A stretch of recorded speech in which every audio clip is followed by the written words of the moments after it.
Trump just signed a massive new AI executive order called the Genesis Mission, a national push to use artificial intelligence, supercomputers, and federal science data to reshape American energy, research, and national security. If you work in government contracting, higher education, or technology, or you're just trying to understand what this means for AI in the United States, this video breaks down what the Genesis Mission is, how the Department of Energy will run it, and where the money and opportunities are likely to show up.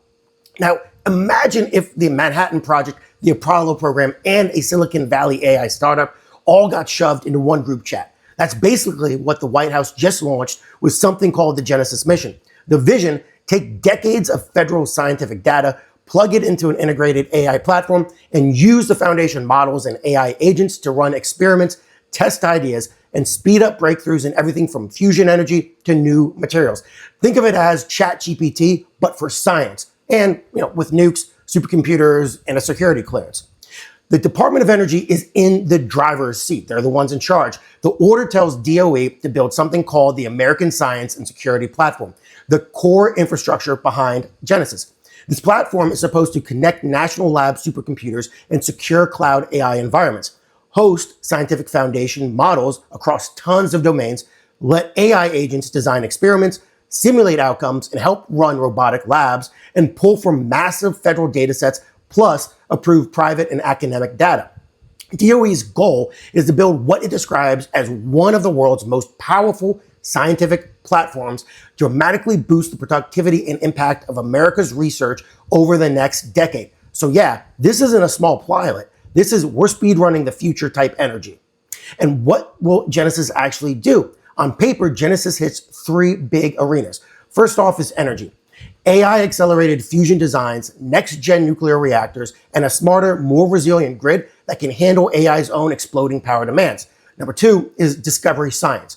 Using AI plus ultra-fast experiments to watch molecules in motion, discover new materials, and crunch data from particle physics and astronomy faster than humans ever could by ourselves. Number three is national security and industry. It wants to design critical materials, advanced manufacturing processes, and mission-ready components with AI co-pilots tied into autonomous labs and digital twins. The program is openly compared to the Manhattan Project and the Apollo program, which is a subtle way of saying, please take this very, very seriously.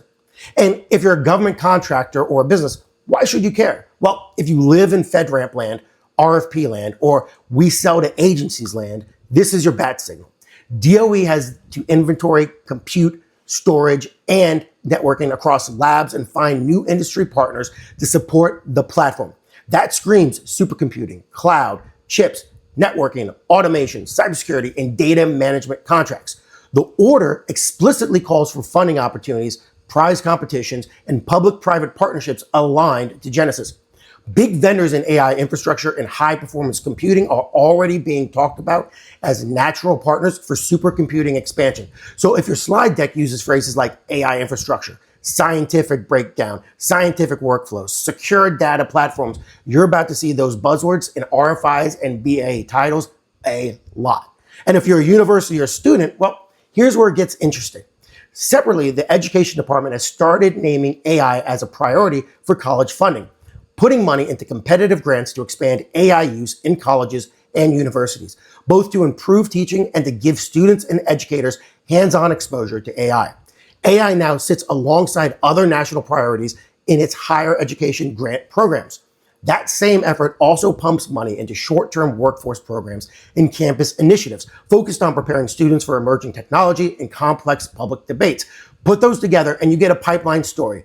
Genesis at Department of Education plus AI-focused grants at education equals training a workforce that actually knows how to use these platforms. If you're a university, that means new hooks for grant proposals. Think AI-enabled materials discovery, AI for energy systems, Genesis-aligned workforce training. If you're a student, it means more AI in your curriculum and more internships and research opportunities tied to national labs and industry partners. But there's a couple catches, because there are always catches. A few open questions to watch. Energy cost versus energy savings.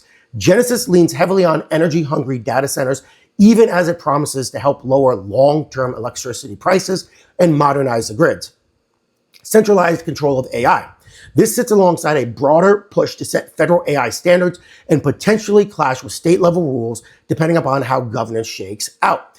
Funding trade-offs. Well, Genesis is arriving after cuts and cancellations and other federal R&D and university support, which critics say are already stressing the science and education ecosystems. So yes, this could be a golden age of AI accelerated science, or a very expensive way to move funding and power around with politics.